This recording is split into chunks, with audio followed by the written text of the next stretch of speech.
of Bangladesh to address climate change has been globally recognized. For providing leadership in this regard, our Honorable Prime Minister Sheikh Hasina has been bestowed with the UN's Environmental Award, the Champion of the Earth, on 28 September 2015. How do you view existing Bangladesh-U.S. cooperation on these issues, and how these issues could be further strengthened and expanded? As I noted, the closing of, or the conclusion of a global agreement on climate change is a tremendous accomplishment. But this would not have happened without very strong leadership from developing nations. And it would not have happened without very strong leadership from Bangladesh. And we're very grateful for that, and we're very grateful for the role that your Prime Minister has played in this. The recognition she received from the United Nations was mirrored in recognition she received from one of our most prominent magazines on foreign affairs, a magazine called Foreign Policy, which recognized her as one of the prominent global thinkers on climate change. And it's very important for us as we engage on climate change issues to have a clear understanding of the challenges and vulnerabilities faced by countries like Bangladesh. And the kind of cooperation and collaboration that we have developed around the climate change dialogues and the kind of exchanges that we have held have enhanced our diplomacy and made it more relevant and meaningful and ultimately more successful. We still have a lot of work to do, obviously. The agreement itself has set a pretty tough benchmark of reducing temperature increase to less than 2 degrees over time. And we know that's going to be very hard, given the tremendous importance that fossil fuels still play in the global economy. But we are going to continue to work with our partners around the world, Bangladesh among them, to try to reduce our dependence on fossil fuels, move more towards alternative and renewable forms of energy, but also understand that at the end of the day, our purpose is to build sustainable economies that can create jobs and create economic prosperity for all of our citizens. How much time do I have? Okay.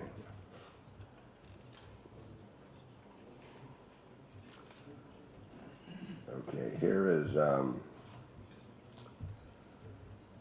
question that says, the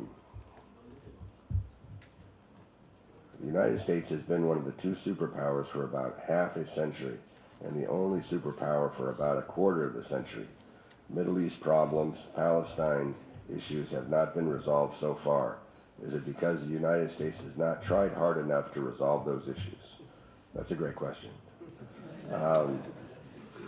I would say that we have tried hard, and we will continue to try hard on those specific issues. But the world's a big place, and a quarter of a century is not a long time. But this actually gives me an opportunity to speak a little more broadly about the challenges we face going into deeper into the 21st century, because we're in a very different kind of world. When I began my career as a diplomat in 1984, the Soviet Union was alive and well, the Cold War was in full swing, the global economy was bifurcated between free market systems and closed market communist systems. And it was quite a different place than it is today. When I think about the changes that have occurred over the 30 years of my career, I think I've seen a lot. But the reality is, as we look into the future, the kinds of changes that we're going to be dealing with are going to be quite dramatic, and they are going to be accelerating over time because the drivers of change have globalized, so that change is actually accelerating. And this is going to put an enormous strain on our institutions of global governance, and it's going to put enormous strain on our bilateral and larger multilateral diplomacy. When it comes to institutions of global governance, we're seeing that strain already. Bangladesh, which plays such an important role in peacekeeping operations, must feel it, because our peacekeeping operations are strained everywhere at this point in time. When you look at the refugee situation right now, there are 60 million displaced people in the world. This is the largest number of displaced people in recorded history, since people began keeping these kinds of records. And the International High Commission on Refugees is literally overwhelmed with the demands that it is facing right now. And this is true across the board. And so this means that we need to look for ways to revitalize our institutions of global governance and make them more responsive. and relevant and capable, but it also means that we need to rethink how we do our diplomacy more broadly, and we need to understand that increasingly how we move forward is going to depend on the kinds of alliances and partnerships we build. In other words, it's no longer going to be a question about whether or not the United States has solved this problem or hasn't solved the problem. It's the extent to which our diplomacy, working with our partners and allies around the world, are able to create an environment in which countries working together can solve problems.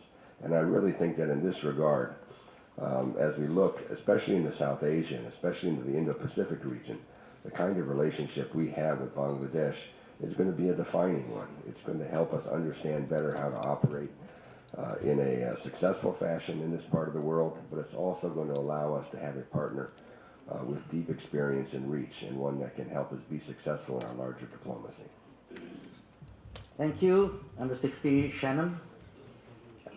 Ladies and gentlemen, may I now request His Excellency Mr. Mohammad Shahidul Haq, Honorable Foreign Secretary, to make his few remarks. Honorable Foreign Secretary, please. Thank you very much, Chair BISS, Undersecretary Shannon, Assistant Secretary Nisha, Deputy Assistant Secretary Anand, colleagues from Washington, Ambassador Bernicat, Ambassador Ziauddin sir, my senior colleagues present here, including Ambassador Farooq Subhan, Ashfaq sir, and others. It is indeed a pleasure to give brief reflection after Ambassador Shannon. I have two advantages. One is that there is no question and answer after I speak, so I can be almost fearless. Number two, that Ambassador Shannon has covered most of the issues that one should while trying to bring forth the relationship between Bangladesh and the United States. So I will try and be as brief as possible. First of all, thank you very much, Undersecretary Shannon, for very eloquently, analytically bringing out Bangladesh-United States relations and in a very focused manner in the global context.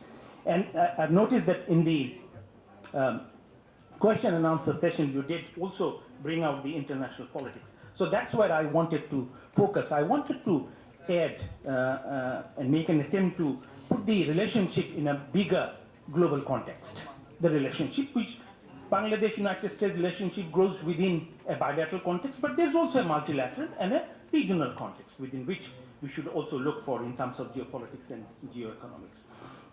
And also, I thought that I should also try and flag how Bangladesh would look in 2030-35 in terms of not geopolitics. That I leave it for another day, but geoeconomics, which Undersecretary has pointed out. Now, it was very striking to listen to him, and especially when he said Bangladesh matters. And he has given a very good rationale as to why Bangladesh matters for the United States, Bangladesh matters for the rest of the world. Now, I have my own way of looking at why Bangladesh matters to us and to the rest of the world. Bangladesh is a very stable country with a very sound political, economic, and cultural fundamentals. And we have a very solid and sound and a very wise visionary leadership of Prime Minister Sheikh Hasina, which Undersecretary had mentioned a number of times. Thank you very much for that. Bangladesh is also a pluralistic democracy. Diversity is our strength, and we should try and continue to further strengthen that strength. And that's where our inspiration comes from. Our inspiration comes from 1971 values, for which we fought. And that keeps us going despite domestic and international odds. Third, Bangladesh is a country where people are politically alert. Politically alert. There's also a very socio-culturally vibrant society and a very dynamic civil society. That's where Bangladesh matters. Bangladesh matters because the economic growth path is in a very stable direction. And I'll come back to this particular reason. So that's why Bangladesh matters to itself, to the people, and to the world, which also Undersecretary did mention. And I'll just to give you a feel as to how Bangladesh would look in 2030, 35, or 50. Geopolitically, there are a number of studies that foresees Bangladesh continue to play a major role in the global politics. I will not go there today. But let me just read one short para just to show how Bangladesh has been doing in terms of economy, because that's where often it matters. It's from the IMF October report. Quote, prudent macroeconomic policies and structural reforms have helped steer Bangladesh economy through a domestic and a global challenges in the last 3.5 years. Growth has been robust, inflation has been eased, foreign exchange reserves has risen to a comfortable position, and public debt has remained stable. So that's how we are looking at the present and future of Bangladesh. So Bangladesh matters. But the second part of my statement is, if it matters within a global context, and that's what I would like to bring forth. Undersecretary Shannon has, in his question and answer session, did bring out the changing geopolitics and geoeconomics of our region, and how the power, not only power as a concept, but power that relates to relation between entities and states are evolving. Now we also passing through an era which he has mentioned, radically changing, fast changing. I think it is much more than change. I think it's going through an unprecedented transformation. We are extremely happy today because yesterday, I think at the end sanity prevailed. All the states got together and signed a binding agreement. The first time that agreement suggests that we'll try and keep the global temperature to 1.5. We'll strive to reach 1.5. This is a huge recognition. Words like climate justice, words like balanced financing, fair financing has been incorporated in the agreement. I was just reading part of it. I think we even could not agree that something like this will come out of Paris. Ambassador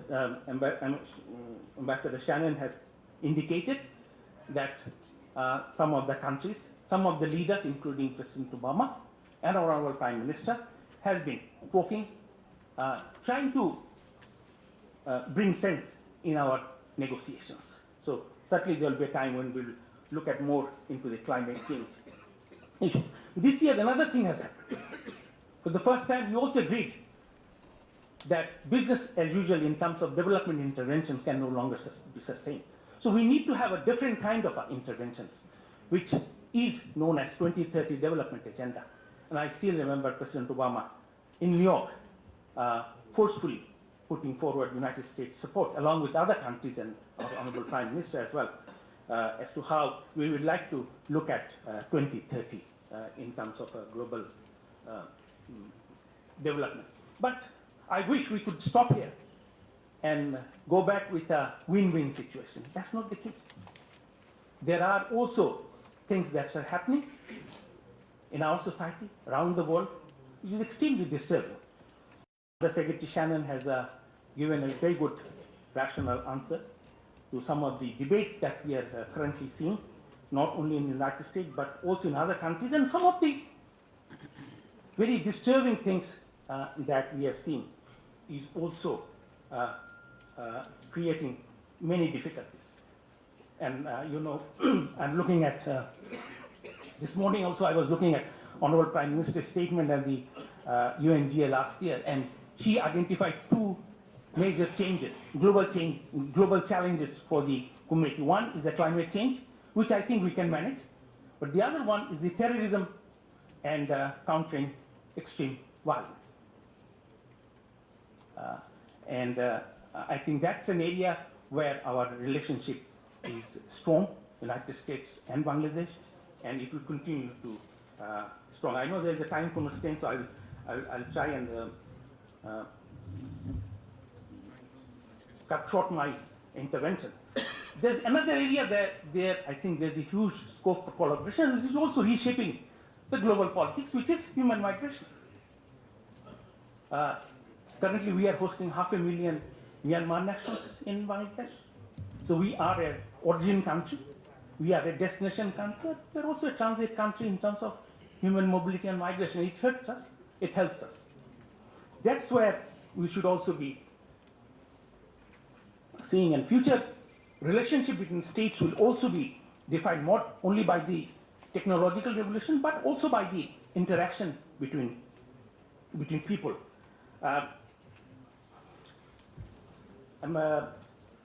Undersecretary Shannon has rightly pointed out in terms of connectivity and how that will reshape South Asia, Southeast Asia. That can take a whole lecture. Thank you very much. I think there we also need to work together. We are currently working on a number of proposals, not only connecting the South Asia, but also connecting South Asia and Southeast Asia. And in this endeavor, Bangladesh seems to be taking a lead role. As our Honorable Prime Minister has often says that, we would like to see Bangladesh taking a lead role in creating a bigger space in the world, connecting South and Southeast Asia. I will end with some figures that recently came out of IMF in terms of how Bangladesh will be 2030, because I think the things we'll be doing it now, it will help putting the relationship in perspective.